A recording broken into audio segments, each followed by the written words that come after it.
निजीकरण के खिलाफ बैंकों का देशव्यापी हड़ताल का फारबिसगंज में व्यापक असर। बैंकों के निजीकरण के खिलाफ पूरे देश में बैंकों का 2 दिवसीय हड़ताल का फारबिसगंज में दूसरे दिन भी व्यापक असर देखा गया। सभी बैंकों में जहां ताला लटके रहे, वहीं बैंक कर्मियों ने प्राइवेट बैंकों के समक्ष खड़े होकर विरोध प्रदर्शन किया। वहीं विभिन्न शाखाओं पर जाकर विरोध प्रदर्शन करते हुए अपनी बातों को रखा। इस मौके पर बैंक अधिकारियों ने बताया कि पूरे देश में बैंकों के निजीकरण के खिलाफ बैंक कर्मियों का देशव्यापी हड़ताल है और यह एकजुट होकर इस हड़ताल को सफल बनाने का कार्य किया जा रहा है।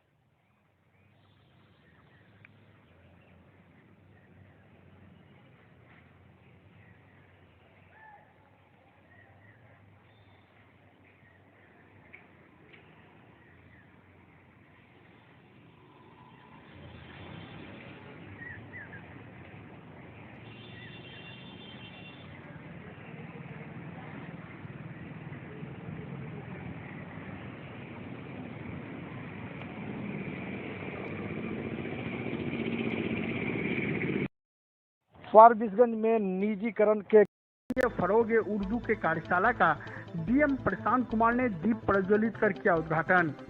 जिला स्तरीय फरोगे उर्दू कार्यशाला का आयोजन अररिया के टाउन हॉल में किया गया। इस मौके पर मुख्य अतिथि के रूप में अररिया डीएम प्रशांत कुमार के द्वारा दीप प्रज्वलित कर कार्यशाला का उद्घाटन किया गया। इस मौके पर अररिया डीडीसी सहित अल्पसंख्यक पदाधिकारी और उर्दू के जानकार, उर्दू प्रेमी सहित अन्य गणमान्य लोग उपस्थित थे। उर्दू की तरक्की को लेकर चर्चा की गई। इस अवसर पर उपस्थित वक्ताओं ने कहा कि उर्दू मीठी जुबान है, इसे ज्यादा से ज्यादा प्रयोग में लाएं। इस मौके पर डीएम प्रशांत कुमार ने कहा कि लोग उर्दू भाषा का प्रयोग में ज्यादा से ज्यादा करें, यह एक मधुर भाषा है। तो अररिया के टाउन हॉल में जिला स्तरीय फरोगे उर्दू के कार्यशाला का आयोजन हुआ, जिसमें डीएम प्रशांत कुमार ने शिरकत की और इसमें उर्दू के कई वक्ताओं ने अपने अपने वक्तव्य उर्दू को लेकर दिए। इस मौके पर भारी संख्या में स्कूली छात्राएं भी उपस्थित रहीं। बिहार में रिपोर्ट हुए कोरोना वायरस के 58 नए केस, सक्रिय मामले हुए 363। बिहार स्वास्थ्य विभाग के मुताबिक बुधवार को 58 नए मामले सामने आने के बाद राज्य में कोरोना वायरस के मामलों की संख्या बढ़कर 2,63,158 हो गई है। कुल मामलों में से 363 मामले सक्रिय हैं, जबकि अब तक 2,61,240 मरीजों को ठीक होने के बाद डिस्चार्ज किया जा चुका है। वहीं राज्य में इस वायरस से मरने वालों की संख्या बढ़कर 1,554 हो गई है। अन्य राज्यों से आने वाले लोगों की जानकारी देने का अररिया डीएम ने रेलवे अधिकारियों को दिया निर्देश। अन्य राज्यों में कोविड के बढ़ते मामले को देखते हुए राज्य सरकार के निर्देश के आलोक में अररिया डीएम प्रशांत कुमार ने दूसरे राज्यों से बिहार आने वाले लोगों यात्रियों के लेकर रेलवे अधिकारियों को निर्देश दिया है। अररिया डीएम प्रशांत कुमार ने जानकारी देते हुए बताया कि प्रधान सचिव के पत्र के आलोक में यह निर्देश जिले भर के सभी रेलवे स्टेशन के प्रबंधकों को दिया गया है। उन्होंने बताया कि अररिया आरएस जोगबनी को निर्देशित किया है कि ऐसे राज्यों से आने वाले ट्रेन यात्रियों के संबंध में पूर्व सूचना स्थानीय सदर अस्पताल, अनुमंडल, रेफरल अस्पताल को अवश्य दिया जाए, ताकि उनके स्तर से कोविड-19 संबंधी प्रमाण पत्र के साथ यात्रा नहीं करने वाले ऐसे लोगों की जांच रैपिड एंटीजन के माध्यम से करवाया जा सके तथा नियमानुसार उनके आइसोलेशन संबंधी कार्रवाई की जा सके। जिन पंचायतों में ऐसे राज्यों से कोरोना संक्रमित लोगों के आने की संभावना ज्यादा है, वहां मार्किंग करवाकर कोविड-19 की जांच कराई जाए। इसके लिए नगरीय क्षेत्र में यह व्यवस्था कार्यपालक पदाधिकारी अररिया, फारबिसगंज, जोगबनी करेंगे, जबकि ग्रामीण क्षेत्रों में यह व्यवस्था अंचलाधिकारी द्वारा किया जाएगा। उक्त प्रचार प्रसार कार्यों का अनुश्रवण जिला जनसंपर्क पदाधिकारी अररिया सुनिश्चित करेंगे। उन्होंने बताया कि महाराष्ट्र, केरल एवं पंजाब जैसे राज्यों में कोरोना संक्रमित मरीजों की संख्या में हो रही अप्रत्याशित बढ़ोतरी को देखते हुए राज्य सरकार के द्वारा यह निर्देश जारी किया गया है, जिसके आलोक में जिले में पड़ने वाले सभी रेलवे स्टेशन के प्रबंधकों को यह निर्देश दिया गया है कि इन राज्यों से आने वाले जो भी यात्री हैं उनकी पूरी जानकारी वो जिला प्रशासन को दें, ताकि जिला प्रशासन उसकी पूरी तरह से जांच कर सके कि जो भी व्यक्ति आ रहे हैं कहीं वे कोविड पॉजिटिव तो नहीं है। इसको लेकर डीएम ने सभी रेलवे स्टेशन के अधिकारियों को निर्देश दिया है।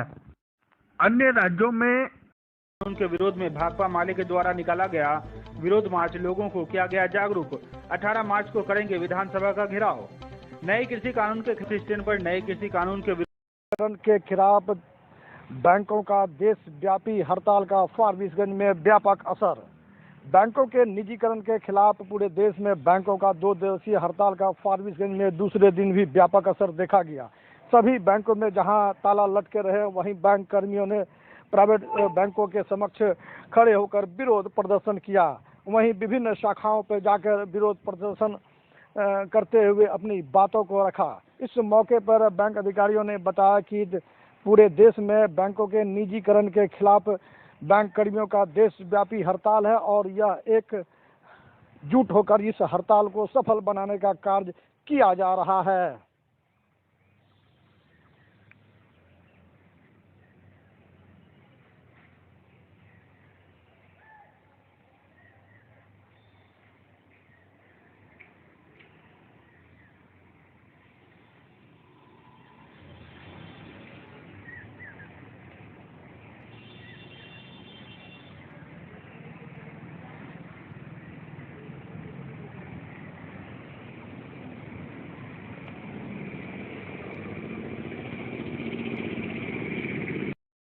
फारबिसगंज में निजीकरण के ऑफ बैंक यूनियन के आह्वान पर देशव्यापी हड़ताल को बैंक अधिकारियों ने कहा, देश हित में निजीकरण ठीक नहीं।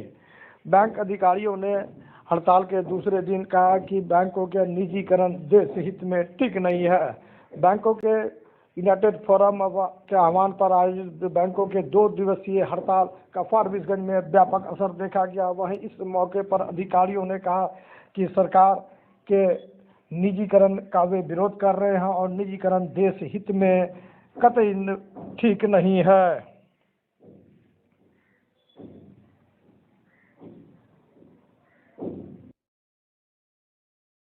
बैंक ऑफ बड़ौदा में पहले 1 अप्रैल 2018 से जो शुरू हुआ, विजया बैंक और देना बैंक को मिला गया, तो इस पर उतना लोगों को कष्ट नहीं हुआ जितना कि इस बार के बजट में बताया गया है कि 2 बैंक का निजीकरण किया जाएगा, जिसमें कि नाम भी इसमें बताया नहीं गया था कि किस किस बैंक का निजीकरण किया जाएगा।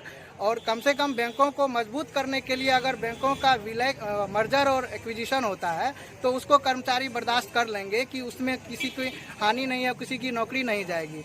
लेकिन ये जो निजीकरण प्राइवेटाइजेशन की और जो जैसे अन्य पब्लिक सेक्टर को बेचा जा रहा है, उस तरह की हालत बैंक में अगर पैदा की जाएगी तो बैंक के स्टाफ, बैंक के कर्मी ही नहीं बल्कि आम जनता भी इसके खिलाफ आवाज उठाएंगे। जब 1969 में स्वर्गीय इंदिरा गांधी जी ने बैंकों को निजीकरण से राष्ट्रीयकरण की ओर लाया था और उस समय में 18 बैंकों का प्राइवेट नेशनलाइजेशन किया गया, नेशनलाइजेशन राष्ट्रीयकरण किया गया।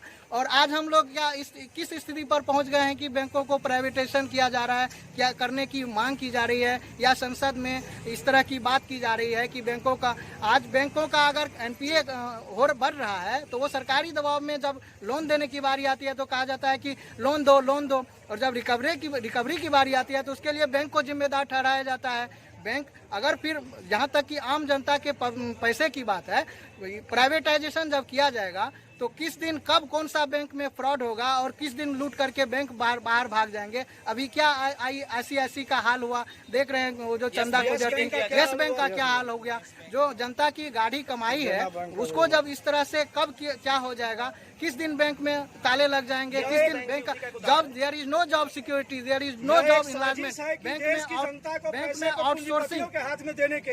बैंक में आउटसोर्सिंग बंद हो, निजीकरण बंद हो, इससे जो देश में इतने बेरोजगार युवक हैं उनको कैसे रोजगार की पटरी पर लाया जाए, उनको कैसे रोजगार दें। यही बैंक है जब 2000 बैंक ऑफ बड़ौदा में पहले 1 फारबिसगंज के रेणु सार्वजनिक पुस्तकालय का होगा जीर्णोद्धार।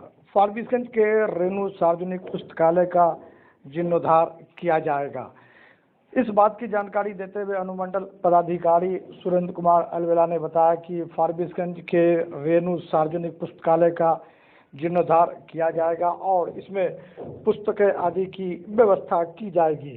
उन्होंने बताया कि आंचलिक साहित्यकार फणीश्वर नाथ रेणु के नाम पर रेणु सार्वजनिक पुस्तकालय का जीर्णोद्धार कर इसका कायाकल्प किया जाएगा और इसमें पुस्तकें आदि रखी जाएगी ताकि इस इलाके के लोगों को पुस्तकालय का लाभ मिल सके।